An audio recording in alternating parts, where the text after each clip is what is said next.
This is my POV, right? Come for me in the chat if you want. It's just what I believe. Nobody really gives a fuck about men, period. Mm, How we feel. Let's just be mm, honest. I've said that and I'm going to double, triple down on that, right? Nobody gives a fuck how we really feel. So when you ask a question, most men are going to take a step back and pause because nobody never fucking asked. Yeah.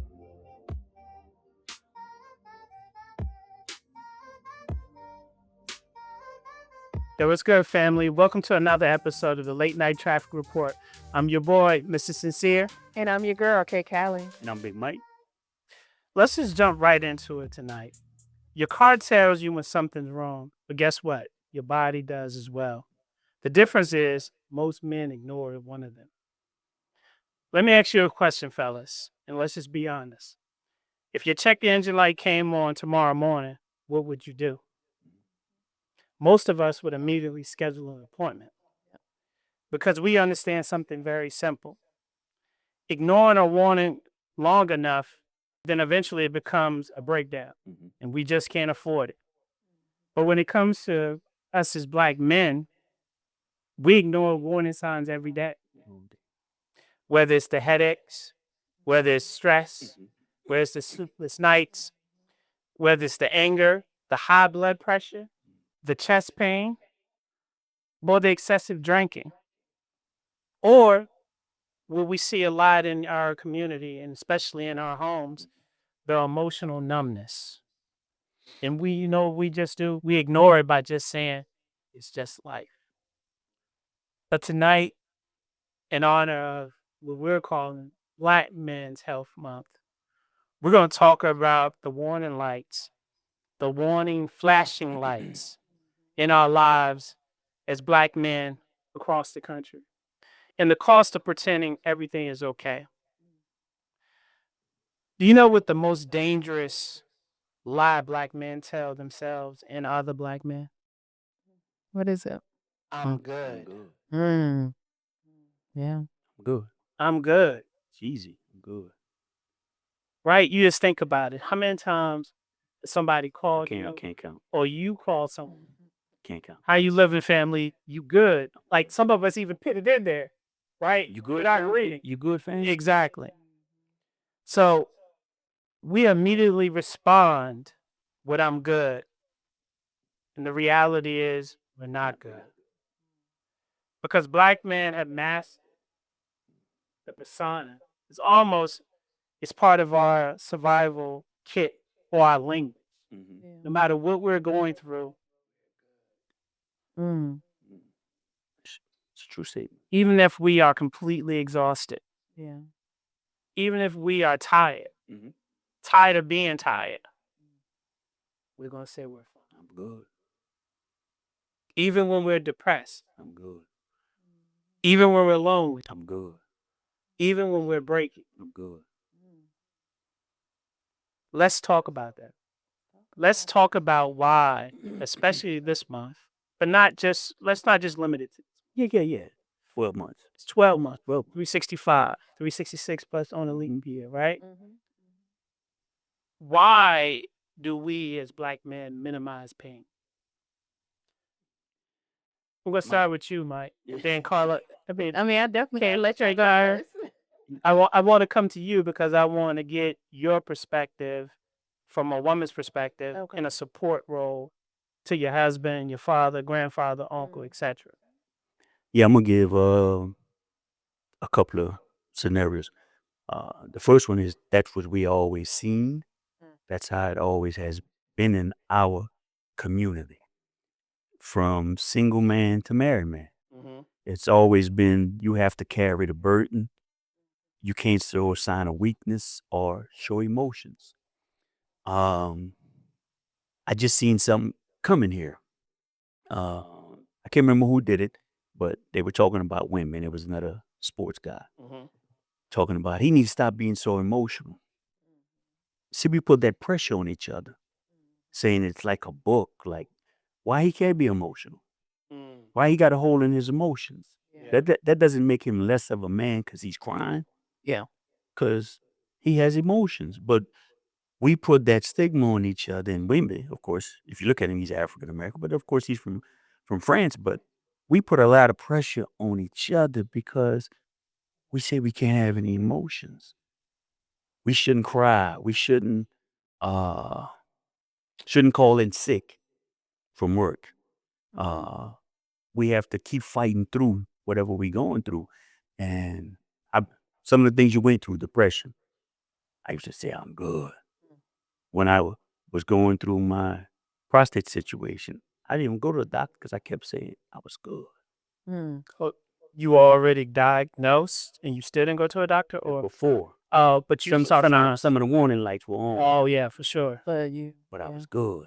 yeah, And that came from just the culture, but it also came from being in the military. Once, as you know, once you become a leader, you can't show signs of, oh, I'm gonna call in, I'm gonna be Right. sick. No, you got to keep pushing, yeah, Sick or not. sick or not. Yeah. So I was always good, but we got to get past that and stop saying this is the blueprint to being a man.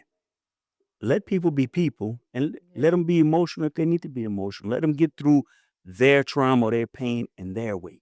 yeah, yeah, yeah. Hey, Callie.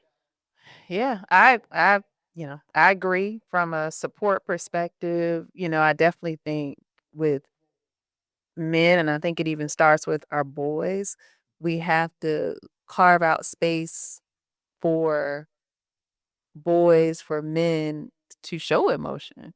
Because if we don't, they grow into men that aren't comfortable showing emotion or think they shouldn't show emotion. Um, and when things are starting to go on with your body, you ignore them.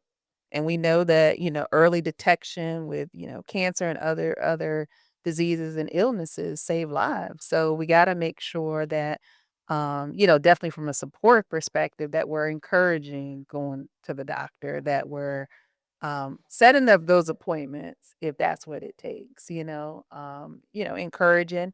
I think also, and I know we haven't got to this point. I don't know, maybe we're going to get to this, but I wonder too if, especially with Black men going to more having a Black health professional, would that make a difference in being open and willing to going to the doctor or going to see a therapist if it was another Black male where you felt like you could relate, better? Well, I think you both make very valid points. I think that, going back to the original question, why Black men specifically hemorrhage pain, is to what you said, what both of you said. It's embedded in our culture, right? Our culture expects toughness, Yeah. Yeah. right?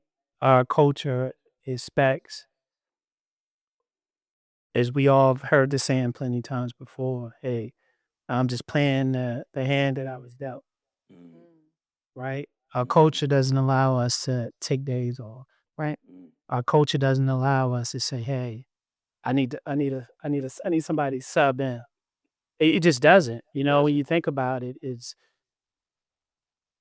part of our DNA. It's part of our bravado as men. And what I say is, look, if you're born in the 70s or at least the late 80s, that's part of like who your DNA is. Even as a shorty, like you can't cry. Your mom tell you what you're crying for. If you bang your knee up, you fall off a bike, get back on it. And Out of there. but I think that's where it starts. You're starting that conditioning. Because I even have to check that even, with our sons, and making sure that you're, balancing that and not reinforcing that and asking myself, if this was a daughter, would I say, get up? Yeah. And it's not the only problem, but it's one of the major problems with this culture right now, where you hear people crashing out, all the violent acts because they don't know how to deal with their 'Cause emotions. right. They They got it don't. all bottled in. And Mhm. I'm not giving them an excuse, but if they had a way To to say, let's talk, not argue, not yell at each other, but talk. And let's see if we can find a solution, because when you act with your emotions, you see what's happening in the street because Well, let's hold on to that. 'Cause okay. we're gonna talk about the mental health Mhm. warning lights. But let's just continue to unpack this, right? So we talked about or gave our perspective on why black men minimize pain. We've linked it to cultural expectations of toughness. Um, let's talk about the fear of being vulnerable to in front of people or to someone. I mean, even in marital situations, I think that you have to be in a very good space. I think most men hide things from their significant other. Mhm. Whether it's, you know, you see a lump or a bump or whatever the case may be, you try to cover it up, you try to hide it, you try to Yeah. mask it. Oh, Right. again, I'm good, Yeah. Yeah. and then this thing has turned to this huge mass Right. and you're not good. You're not good. It's discolored, it's smelly, it's all these different things. And look, I'm just saying. I mean, Yeah. from conversations and things that I know that I've had with people, like, why is it that why are we so fearful of asking for help or against asking for help? I think because it goes back to a lot of the earlier conversation. It's seen as not being tough, not being strong, not being part of the culture, Yeah. uh, being soft. Uh, and with relationships, when you're in a good relationship, your spouse or your significant other should encourage you to release and have emotion. That should be a safe zone Right. for you Yeah. to be emotional. And I knew I turned 50. Whew, Lord, boy, I don't mind crying no more because you get tired holding. And I'm gonna tell you from my, you get tired holding it. Yeah. It wears you out. You can't really enjoy life because you got it all bottled up, and that's a terrible thing where you keep it bottled up, but you can't enjoy life. That's a very good point that you just made, and I'm glad that you brought it up. I think, and that was personal story time, right? Um, I've always, going to the doctor and doing my checkups and my annual physicals and things of that nature. That's never been a problem Correct. for me, right? Because my logic was, if I have health insurance, I'm gonna wear that. I'm gonna use it. They don't get tired of seeing me. I even fired one of my doctors because they didn't want to do a colonoscopy on me because of my age. Oh, well, you're too young. And I told him, if I don't mind you violating me, you shouldn't mind doing it. You know what I mean? And he was like, "Oh, you," and I'd had coworkers, Right. older black men that that was schooling me on some things and giving me some insight. And it was like, young boy, you don't want to wait till you're 45, find out you got stage 4 cancer or something like that. You know what I'm saying? Absolutely. It's like our our schedule for having these procedures, Mhm. it don't align to their schedule. Correct. And I'm gonna leave it there. Our schedule don't align to their schedule. So all the stuff that you read in these magazines, they're talking about Caucasian. Mhm. They're not talking unless you have specific publication for black. We need to be in at late 30s, early Oh, yeah. 40s. Yeah. There's any sign, whether it's, because we're talking about an engine light. Correct. Correct. It's not natural for you to be bleeding out of your stinker and your winker. You know what I mean? It just that's not natural. That's not normal, right? Yeah. And I mean, I'm making light of it, but I'm not. I'm not. Yeah. It's true. It's a true You statement. know what I mean? Those signs are not common. If you run across that, unless you've, heavy lifting or put some area down there in distress or whatever, that's not normal. Yeah. Don't dismiss it like it's a one-off thing. Like, go if you, especially if you have health insurance.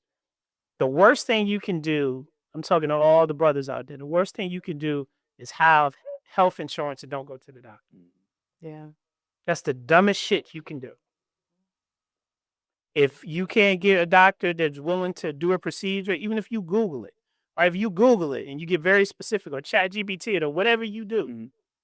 you need to say whatever you ask for, it comes back with a result, then you need to make it very you need to qualify it and make it very specific. I am a black male at this age. What is the recommended? Because I mean, that's kind of how you have to do. Because I don't want to get off topic, but AI is kind of racist. It is racist. I'm in tech. I'm telling you this, but because they be giving shit that ain't applicable to us, man. They just don't, right? But let me go back to what I'm talking about. But before you move on, I want to go back to it and just piggyback off it, which is a true statement, and use myself. I was dumb because I always had health insurance, but I should have went to the doctor because I had warning signs. Yeah. But I was just ignorant to the fact and playing macho that it's nothing. When in my mind, I said this is not normal, Yeah. but my ego overrode my common sense, Yeah. and so that was That an ignorant side Yeah. of me to go that long and put my life at risk and my family Because go without, through that suffering. well, I'll say real quick and hold your thought, K. Cali. Ignoring it doesn't make that shit go away. Right, right, It right. doesn't, right? It doesn't. It costs more. Yeah. I had to go through the treatments. I had to do all the things that I didn't really want to do and put the chemicals in my body that your body never recovers from that. Yeah. And it may get a little bit back aligned, but it never recovers because those chemicals are not made to go in your body. And foreign objects. Yeah. I was just gonna say, do you think that, your reluctance also stem from not wanting to face something that it could be bad? You didn't want Yeah, that could have been a part of it. I'm not Yeah. gonna say it wasn't. That could have been a part of it. I think it was more my ego. Yeah. And at that time, hell, I was to a depressed state also. So I was going through a couple of things. Yeah. So that's So it was could have been like you say, afraid of getting the results, the ego, confirming. right. But at the end of the day, if I'd have did it, I probably wouldn't have had to put the chemicals, Yeah. the severe chemicals. So Yeah. that's a lesson that as I grow, I can teach and talk to young African Americans. Absolutely. It's Yeah. better to handle it early Right. than to handle it Early. late because sometimes you're at the stage where they're like, there's nothing we can Nothing to do. do. You out Yeah. there. And Yeah, for sure, I went through, my treatment. I remember starting with a young lady. I met her. Uh, and we used to have our treatment on the same day, and all of a sudden she disappeared. And I asked about it, and they said Passed away. she passed away because Wow. it Stage just got 4, so aggressive. There's nothing else they can do. So Yeah. you want to handle that situation. I don't care if it's an ingrown toenail. That's what I'm saying. Like it starts small. You don't treat it. Go get it checked out. Yeah. But before we segue into the next discussion points, let's talk about again. Let's kind of recap some of the warning lights, Okay. right? Um, let's start with this: headaches. It's a warning light. That's a warning light. Oh, Like right. having repeated, especially if they're progressing. Then they go into migraines. Then they become prostrating. But you got to lay down Yeah. in the darkness. Like it's a lot of brothers that suffer from that, and they self medicating and just pitting it off. Or go and get that checked out. Yeah. Got a pocket full of Tylenol. Pocket full of Tylenol, or if you're in the military, you think that Motrin is gonna, and that's a silent killer within itself because how it processes and goes through your body. I just learned that. So let's talk about the sleepless nights. Dangerous. Being part of the military, I always said that, hey, I haven't had an 8 hours of rest in over 25 years. Mm. But that's embedded in your what they say, your priorities. Yeah. Eat and sleep. I Right? operate on 4 hours a day. Mm. 4 hours of sleep. If I do sleep more than 4 hours, that means that I'm sick. I'm ill. But let's talk about the anxiety. How many brothers are faced with that? And they're ignoring it or calling it something else. Call this something. Yeah, I think anxiety is It's a tough one because I think, like you said, a lot of people don't know what it really looks like. They're going through it, but it's something probably that many of us, all of us kind of Yeah. go through. But I don't know if we term it that way. It's easy to normalize that. Yes. Yes. Yes. Let's talk about the biggest indicator or light that's our dashboard, our dashboard light that stays on, but we ignore it. We call it everything, but its true name, depression. Whew, That's another one. I had that warning like bleep bleep. Yeah. I mean, because most brothers are being denial. Yeah. I was. I'm not depressed, I was. but you're drinking, right? The That's aggressive anxiety. You're lonely. You want to retreat. You want to be by yourself. You have emotional outbursts, fluctuate. You want to be around people. You don't want to be around people. Mhm.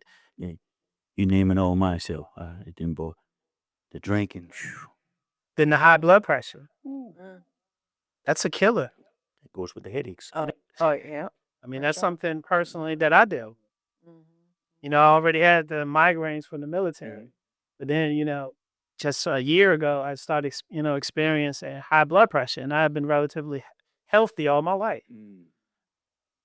But started taking it on a day-to-day basis, a daily basis, excuse me, not taking it when I'm absolutely ready to pass out. I mean, that's the shit we do. You just have taken the medication. Well, now you have to take the medication, but I'm just saying taking the medication and actually checking your blood pressure. Oh, Checking checking. your blood You get over 40, a whole lot of shit start going the opposite direction, and not the good direction. Yeah. It just is what it is. So I think that's why it's important, for men to get your annual physical. Yeah. If you get any of these warning signs or you feel that yourself you're being abnormal, go and see somebody, Yeah. especially if you have insurance. Oh yeah. Even if you don't, figure it out. Go to a clinic, You go can somewhere. be seen. Make sure, Sure. yes. There's ways to be seen when you're uninsured. Yeah. Yep. Free clinics. Let's talk about the mental health Okay. warning lights. And before we get into this segment, I want to pause for a second. This is actually going to be a 2-part series. Okay. So I'm working on bringing on a licensed therapist. Okay. Um, really close to finalizing that, but I thought it'd be really important, obviously given Men's Health Month, Mhm. aka Black Men, Yes. to have a Black therapist on set yeah. talking with us about the things that he's seeing in his Oh, yeah. practice. Because again, we have a good time, a late night traffic report, and it's unfiltered and raw, but this is too serious for us not Yeah. really to give it the attention that it needs. Yeah. I agree. We waste time talking about other type of nut shit and stuff that's irrelevant. This is very relevant, and I take it very seriously. Big Mike. So, more to come on that. But let's Yeah. talk about the mental health warning lights. Mhm. Let's clear something up tonight, right? Depression doesn't always look like sadness, Yep. right? Sometimes it looks like anger. Sometimes it looks like isolation. Sometimes it looks like working 80 hours a week so you never have to sit alone with your thoughts. Yeah. Let's talk about what are some mental check engine light signs. I'm gonna go back to using myself as the example with the mental health issue of the depression. Um, I felt myself going into it, and my way to deal with it was with my ego. Um, but I find myself isolating myself. I was only around people when I had to. If I didn't have to, I was in the house. Uh, I was finding myself drinking all the time when I was at home. And unfortunate being, in the military and whatever, I was a functioning alcoholic. I can drink and function, and people wouldn't even know. I find myself as bad as I was drinking maybe a fifth of vodka every day. I was drinking and going to church, and I knew vodka couldn't be smelled. But Oh, because it's I would drink before I go to church. strategic, which I was just my ego. yeah. I was Like, trying, who's gonna check me? and I kind of knew what to drink, and but it's just Uh-huh. to show how bad I was Mm, and in the state I was in. mm, Hold your thought, because we're gonna circle back to Okay. because I think it to be very insightful and beneficial Mhm. for the viewers who may currently be in the same space or position you once was. So I think it's important for us to Mhm. share our stories, but also to yeah. show our path and how we recovered from that. Mental check engine lights. Just hear me out and see what you got, what you all think about. Okay. Okay. Because I'm reading the list and I'm kind of, I don't know, maybe one or two things off this list. I kind of come in, but Let me answer that one. Go ahead. being very irritable Mhm. easily. Mhm. Mhm. You talking about yourself or Now just in general? I'm reading. I'm Okay, reading just the read list. this. Okay, okay. I just want to be clear. Feeling emotionally numb, Mm. no longer enjoying things once that you once That you loved, used to. withdrawal from family and friends, Mhm. constant fatigue, Mm. Mhm. feeling hopeless. Did you ever feel hopeless? You? Was depressed? Oh yeah. Oh, And the other ignoring calls, I would ignore calls because I didn't want nobody asking no questions. Questions. Yeah. you didn't feel like telling them lie today? And didn't feel like telling that lie. What you doing? I'm good. I'm good. Yeah. That was too. So I would Did you ignore the do call. that with everyone, or did you Everybody. do it? Okay, because I know he's Just too. okay. Everybody. Okay, because I know sometimes I've heard that people they do it for, like, people Selective. yeah, like, people that are closer to them. Yeah. People that you have your people that, are your friends, and then you have people that are your really good friends or your family that really know you that you kinda can't lie to. Yeah. But then you have your more superficial friends that may It's not just transactions. Yeah, They don't really right, so yeah. they wouldn't be able to dig that deep and really see it, hear in your voice or see in your eye and, like, pick up on those things. So that's why I asked, like, was it everyone or, like, select people that you knew would be able to see through? The last two Uh-huh. mental check engine lights, you covered it. Mhm. Increased drinking or substance use. And then the last one is feeling like nobody understands you. Let's just sit in that for a second. While we think about that, um, it goes back to a conversation that I had with one of my Mhm. mentors. And we were talking about, mental health. And this was a couple years ago. Um, we're talking about mental health and, the facade that a lot of the strongest men externally, Mm, you look at them, Mhm. they think you think they have it all together. They don't. And it musters up so much energy to put this on, this front on, this facade on for 6 hours, 8 hours, or however long they're out. But then when they go home, all that all that begins to dismantle. And I remember him saying something to the effect, the strongest men I know aren't struggling because they're weak. They're struggling because they've been carrying too much for far too long.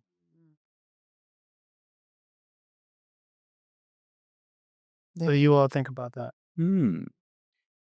I agree with that because when I was going through, when I was in your presence, you couldn't tell. And people say, if I tell somebody, they wouldn't understand. Mm, But you can't understand what you don't tell them. Yeah. right, And right. if you tell somebody, nobody, we got this thing where you have to go through it for you to understand. Yeah. That's a lie. Yeah. Because most therapists haven't been through what you have to, Yeah. but you will listen to them. Right. Right. But you're not going to listen to somebody that's close to you that had been through it. Right. And I think in our culture, we like, oh, you don't know what I've been through. Just because I don't know what you've been through, don't mean I can't give you some advice. Yeah. Yeah. Um, and that last statement you made, where you come home, you put on that facade like you got everything together. But I use that facade like you get home and it's like Clark Kent and Superman. You take off that cape and everything just falls on Clark Yeah. Kent because Superman was the actor. Yeah. Clark Kent was the real person. Now Mm, you're like, You can breathe, but you're dealing with something that you can't handle. Yeah. What role do you guys think that women play in men feeling like they have to keep up the facade? Or just not just women, I guess just but women in having a family. Like, do you think it's more, prevalent for men that have families because then you can't let your family down. You're having to protect and lead the family. But if you're a single man, you're leading yourself, protecting yourself. But do you think it's obviously a heavier burden when you're a family man? For sure, especially if you got boys, Yeah. because you're trying to set the example to Yeah. for them. To And some never see you weak. right, and I'll Mm. go and say you hit my point. And sometimes it's the wrong example. Yeah. Yeah. Like, Yeah. man, I never seen dad cry, or I never seen dad not go to work. I never seen dad sick. I never. Mhm. And you're teaching them something. Not saying they don't have to be tough and Yeah. you have to suck it up sometimes, but they need to understand sometimes you don't have to Is don't suck it right. up. But I love that. And that's something that I'm gonna get back to personal story time in a minute. But Okay. I love what you said because I think, I'm very careful and cautious. Um Not so much I mean, obviously I wasn't as mature as I am today with my first Mm, because what you just described to a T, like he would never see me, you know, cry, never see even though I told him I love him, every day, kiss him and all that stuff, but he would never see me at a weak moment, or at least what I perceived to be weak. mm, And the things that he and I, you know, on our journey, right? He's a grown man and he's 21 years old. And, obviously we've had our ups and downs. And we had a lot of challenges in our mm, relationship. Even though I was there for him, present in his life, you know, I was never a weekend warrior dad or anything like that. But I do kind of regret never showing him that I was human. mm, Yeah. Because I think that given the situation, like with me and his mom, he always felt like dad is so tough. Mm. Dad is unbreakable. Mhm. And he didn't know behind closed doors, Right. I was a mess. That's some tissue. But I thought in my mind, because it's how I came up, Yeah. I got to be tough. I got to be sturdy at all times. But he don't know how many times, to work or coming from work, Mm, I pulled over somewhere and was ready to boo-hoo in my car. You know what I mean? And again, I'm very cautious of that with my younger son. yes. My youngest son sees all versions of, Mhm, right, the good and the bad, the really sturdy and strong version, but he also knows I'm emotional too. right, right. So I do think that there's a balance that you have to present to boys. But I want to go back to with your question, Mm. which you asked. I think yeah, I think because when you by yourself, look, this is my POV, right? And come for me in the chat if you want. It's just what I believe. Nobody really gives a fuck about men. Period. Mm, How we feel. Let's just be mm, honest. I've said that, and I'm gonna double, triple down on that. Right? Nobody gives a fuck how we really feel. So when you ask a question, most men are gonna take a step back and pause because nobody never fucking asked. Fast. But I do think, obviously, if you by yourself, then people don't give a fuck a little bit less. You know what I mean?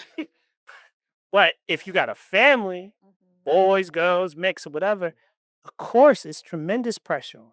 Yeah. We've talked about this many times. If we lose everything we have, it's gonna be on me. Nobody's gonna say, "K. Callie, you fumbled the bag." And it's like, "Nah, your husband fumbled the bag." Yeah, yeah, You yeah. see what I'm saying? So yeah, that's so much stress and just the fear. Even if you have a career, not just a job, you have a career and you're making hundreds of thousands of dollars. I think that's even more pressure on because now it's such a scarcity of jobs. and the market is so. Even though they report that it's more jobs and people looking for them, yeah, whatever. My point is, once you obtain a certain level of success, right, Mhm. in your mind, in most men' mind is, I can never go beneath this. Yeah. I can't lose this. I can't fuck this up. Gotta maintain it. I gotta maintain it. Like, cause I've brought my family this far. And I think like going back to a lot of those mental health engine check lights is a lot of with the anxiety, the frustration, the fatigue, the numbness. Because we do have to go outside. Every day we leave that house, go out in the real world. Yeah. There's a such thing as black tax. Yeah. And I was telling my younger son about this. Yeah, Yeah, I put it in a yeah, I report. put it in a report. But that's gonna be another for another day. So they said, do your report. You're a reporter, and you're gonna go and talk to the most important person or the most famous person. He chose his dad.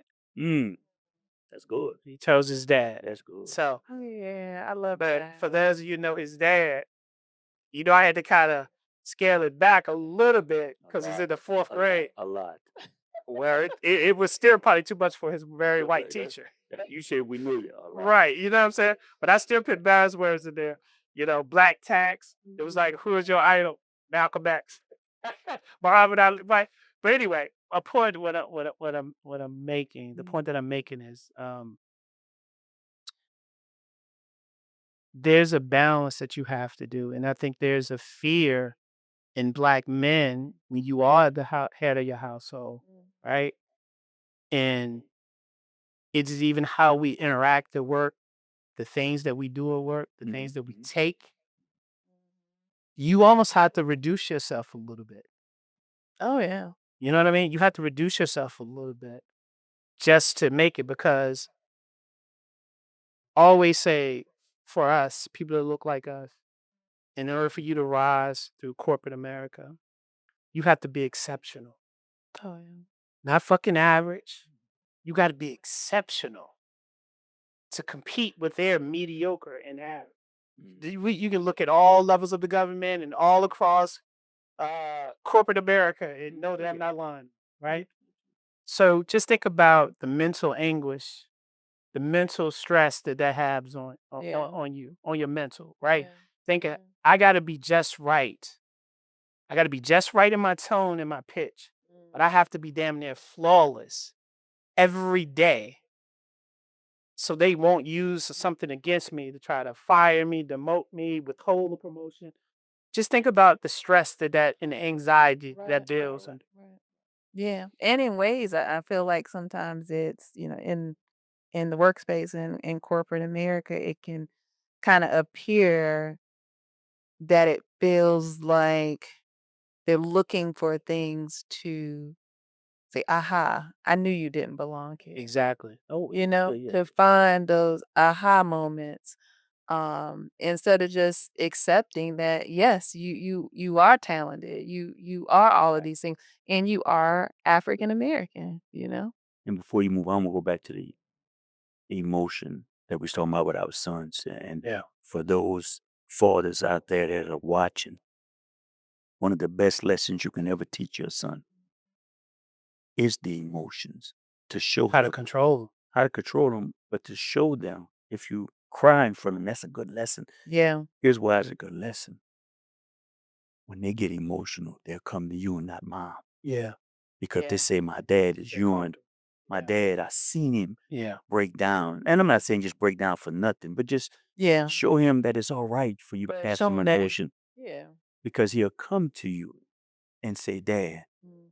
I just want to talk to you. And he knows you're not going to judge it. Right. So and I just want to say that, and I think it's a good point. And even as a woman, as a mother, I'm not. I think that's good because I think especially with boys, sometimes it is better for them, especially as they start to get older. It is better for them to go to their dad some with things and not necessarily their mom because one, depending on what it is, I haven't lived that experience. Also, my response to things is going to probably be much different. It may be It's gonna be rooted in emotions. Potentially, but it's just but the root of it's probably he's growing up to be a black male. Yeah. And it's why he has a black male, he's growing up with living in the house with him. You're exactly right. We don't need to create dynamics where our sons don't feel comfortable going to their dads, even if the dad's not in the house, but there he has a relationship with them. We as women, we need to, as mothers, we need to foster and support those relationships where they are present, for our sons to feel comfortable and not feeling like they always have to. Let me ask you a question, and we'll move on to the next topic after that. So, what do you think, or how do you think black women, can and should support black men in their mental health and the things that we've talked about? What do you think the role is for a black woman? Because I'm really just reversing your question, what you asked us. I think our role is being observant and educating ourselves on what those signs are, because I think with men it's not going, the emotions and the depression isn't going to look the same. So it's definitely not going to look like sad, it may not look like sadness. They look anger. It may, right, but we're just going to take that, oh, he's angry, but we're not going to say, oh, he's depressed, Right. or you know what I'm saying. And then I think also, as women, most we may have an expectation in our mind that our husbands, our boyfriends, our mates are going to be strong. I think we have to be comfortable carving out that space for them for you to still be strong, but also show your vulnerability. So a lot of women, we say like, oh, I want someone who's sensitive, who listens to me and stuff like. But then you can't have it both ways, because then when they need to come to you and show, or they, come to you and show that emotion, you need to be comfortable with that too and not judge them, because I think, men probably do fear, depending on the relationship that they're in, that if I do go to a woman and I'm crying, and I'm showing my emotions, that they're going to be seen as weak. Yeah. No God wants So they're here in the other room. Girl, this bitch ass nigga over here crying.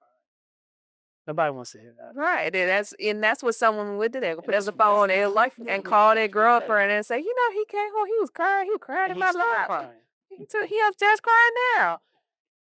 But so that I think that's what we have to. But I think we need to first maybe educate ourselves on things and what those warning signs can look like, and that they can be different, and how we can be a supporter of that and not add to pressure unnecessarily. We may not think that we are, but we might be adding to it, and not, we may be trying to support, but it may not, resonate as the support. And I think also, I think encouraging you all to get help, because the other thing is, we're not therapists, we're not trained professionals. Yeah. So there could always be space where it's like, okay, this, so don't take, or we also don't want to take on the pressure of fixing someone. Yeah.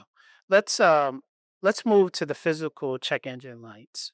So we talked about the mental. Let's talk about the physical ones. You know, our body whispers before it screams, Mm, right? The problem in many of us, we wait until it screams instead of when it's whispering to you. yeah. Think about that.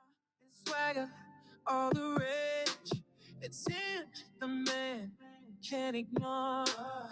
Watch and laugh, always wanting more. Get ready, ready for the show.